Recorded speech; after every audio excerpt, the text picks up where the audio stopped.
Be potentially by Derrick Rose, Kyle Korver, Brandon Knight. We're looking at this list here of Yeah. people that got snubbed, and you see names like Korver, Knight, Rose, Nikola Vucevic, Yeah. and Greg Monroe. I don't see a single Wizard, and that makes me very mad. Yeah. I was surprised. We've had Pierce has played well. Beal has continued to play well. Gortat, he's a SWAT machine. You throw it up near him, it's sitting in the stands. Gore SWAT.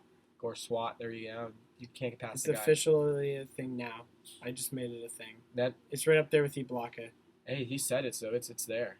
I'm not gonna deny it. I don't see a Bach on there either. He's having a pretty good season too. Well, considering how deep the West is, I'm not too surprised. Like, look at the bench. James Harden, Westbrook, Durant is coming off the bench.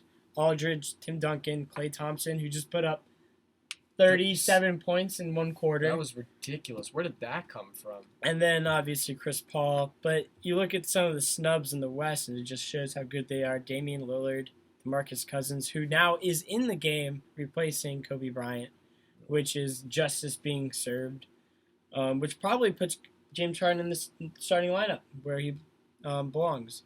Also snubbed, you have Dwight Howard, Mike Conley, Dirk Nowitzki, Monte Ellis. All really phenomenal players too. Maybe they need to expand the All-Star roster. I don't know. Those guys are far too good to not be in that game.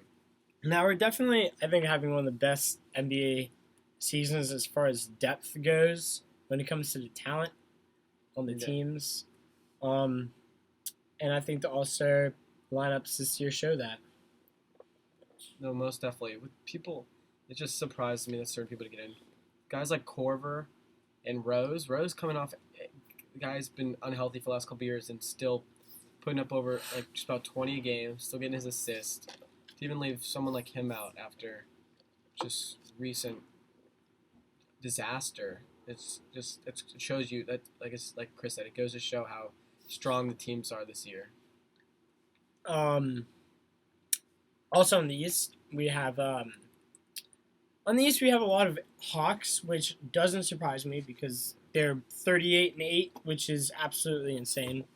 But it surprises me in that there's nobody flashy on their team. Jeff Teague, I believe, deserves to be there. Al Horford, definitely. But beyond that, Paul Millsap, Kyle Korver was a snub, but like these are just really good role guys. Kind of like the Spurs are made up. Spurs, year in, year out, don't have that many All-Stars. They only have Tim Duncan this year. And I feel like those are the voters really trying to be sold on the Hawks as opposed to really looking at the talent, which is maybe why you didn't see some Wizards in there. I don't know. I honestly couldn't agree more. You hit the nail right in the head. So we'll wrap it up with our mid-season NBA awards. Right. For MVP, who you got? MVP, I'm gonna have to go with the bench guy Harden. He's like I said, he can do it all. Pass, shoot, rebound. You can't stop the kid. I haven't put too much thought into this. My heart says John Wall, but they haven't. I don't know. I feel like the Wizards haven't lived up to expectations, even though they're second in the East. They could be a lot better, and John Wall is still growing. So I don't want to say James Harden either because to win MVP you got to play defense. Okay. So I'll have to go with Steph Curry. Hard to argue against him. You can't. Just the guy is a scoring machine. He also plays defense. If you watch the games, he gets steals and makes passes. He makes people better. So those are our picks. Rookie of the year. Then this is one of the, we talked about this before the show. There are no rookies this year other than Andrew Wiggins. And before this season, people called this NBA class one of the best ever. And you're seeing all of them hurt or being just bad. Yeah. Some bias, but I felt like it would have gone to Parker if he would have stayed healthy. Sadly, he's out for the year. which really sucks. Him and Hoods. I know Hoods injured as well. He's back and forth on injury. I really felt like he would have gone to Parker if he could have stayed healthy, but this rookie class has certainly been a disappointment. So I think it's safe to say both me and you pick Wiggins. It pains me to say it, but yes, I'm going to go with Andrew Wiggins on this one. So yeah, Andrew Wiggins, Rookie of the Year. Sixth man. I listed this, and I didn't put too much thought into it. There are a lot, like, the depth in this league, as you can see by the All-Star game, just, there are so many people that are making impacts for the team right now, and off the top of my head, I can't even think of one. Well, as Chris insulted me earlier with my height, I'm 5'6", so all I have is passing and shooting. So I'm the biggest supporter of Kyle Korver. He starts every now and then, I believe, for Atlanta, but he's just lights out. He's shooting over 50% from three, over 50% from the field, and over 90% from the free throw line, which if he keeps this up, he'll be the, I believe, first to ever do it, maybe second to ever do it in NBA history. Those numbers you can't beat. You can't beat a guy who just doesn't miss. Very good point. When I think about sixth man, it's really tough to pick right now. For the Wizards, they have a really good sixth man in Russell Butler, one of the best three-point shooters in the league. And for a good amount of games this year, he's led the team in scoring. I don't think we're where we are now without him. So I certainly think he gets a look at. Out west, it pains me to say it, but Josh Smith has made an impact occasionally for the Rockets. Not consistently, but occasionally. He's made some key plays for them in big games.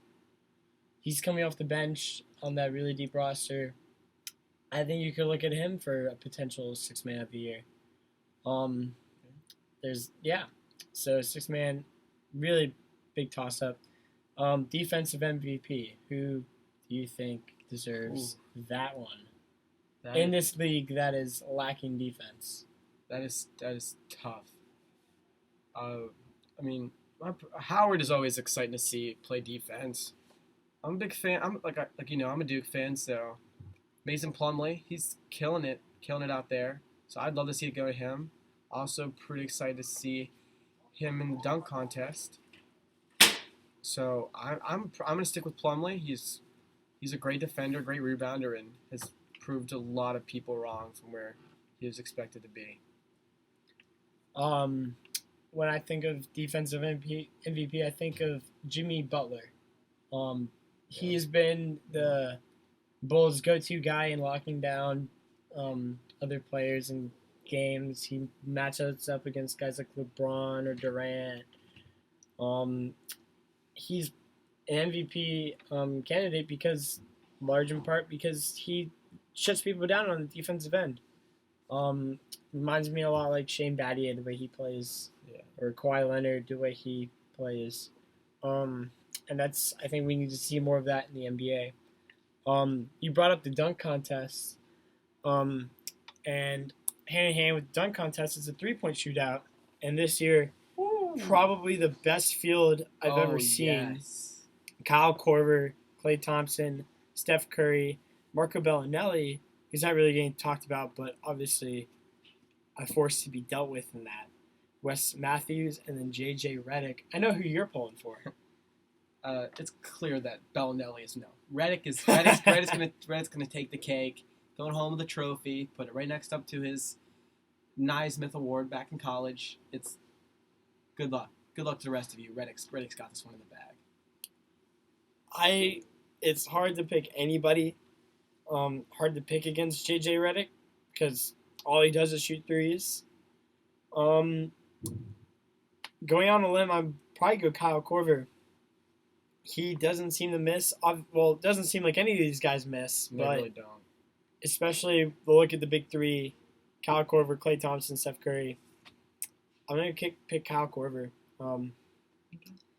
It's just hard to bet against him. So, that just about wraps it up, unless Mikey has anything left to say. Just thank you all for listening in, and I'm really excited to go use the restroom. So. Before you do that, what about Peyton Manning? That just occurred to me. We saw it on ESPN earlier that he is thinking about retirement in this offseason. He's going to make a decision soon because he doesn't want it to overshadow the Broncos' offseason. What do you think he should do? You heard it here. He'll be back next year. He'll be back. You heard it here. He won't be. He's retiring. So, yeah, we'll end on that because we've already run overtime. Considering we started 15 minutes late, we're actually finishing right on time. So, there we go. Peyton Manning's retirement is probably something you'll hear us talk about next week. And thank you again, Colin Kate, for helping us earlier on in this program. We couldn't have done it without you. You're a great roommate to my co-host and a great friend, and thank you again. But we wouldn't be able to do it without you. He is right. We love you, Colin. Thank you for listening. I assume you're listening still if you haven't already gone back to playing Xbox. I love you, Mom, for listening. Dad, Sarah, anybody back home listening. Really anybody listening in general. I know this station doesn't get a whole lot of listeners, but hopefully we'll change that. We're a little different in how we do our show as opposed to other shows here at Mary Washington. We're more of a talk show based more than music.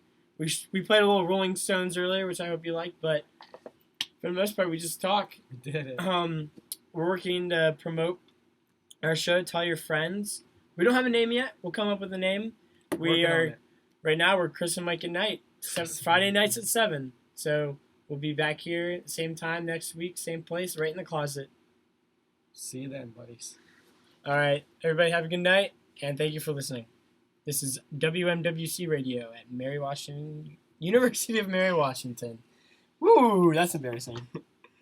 I almost said see you later, knuckleheads, but that's someone else's phrase.